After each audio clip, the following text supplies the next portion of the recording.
ఆంధ్ర రాజకీయాలు రసవత్తరంగా కొనసాగుతున్నాయి. ఏ విధంగా అంటే టీడీపీ జనసేన పొత్తుతో ముందుకెళ్తుంటే వైఎస్ఆర్ కాంగ్రెస్ పార్టీ సిద్ధం పేరుతో ముందుకెళ్తుంది. ఇదే నేపథ్యంలో వైఎస్ఆర్ కాంగ్రెస్ పార్టీ సీట్లు కూడా కేటాయించింది. వైఎస్ఆర్ కాంగ్రెస్ పార్టీకి పోటీగా టీడీపీ పార్టీ కూడా సీట్లు కేటాయించింది.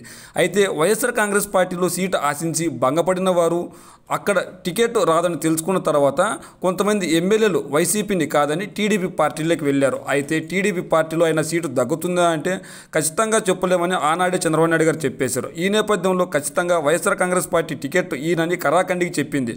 అయితే చంద్రబాబు నాయుడు గారు అవసరానికి వాడుకొని తర్వాత చూద్దాంలే అనుకున్నారేమో కానీ టీడీపీ జనసేన పొత్తులో సొంత పార్టీ నేతలకి టికెట్ కేటాయించే పరిస్థితి లేక విలువిలాడిపోతున్నారు చంద్రబాబు నాయుడు గారు.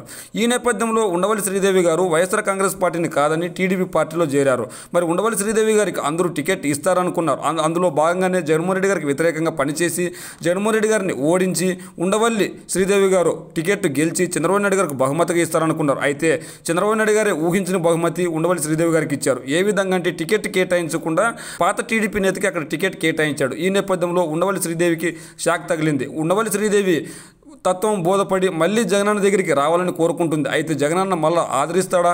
అయితే ఉండవల్లి శ్రీదేవి వైసీపీలోకి వస్తే ఎలా ఉంటుందో మీరేమనుకుంటున్నారో మీ కామెంట్ రూపంలో తెలియజేయండి.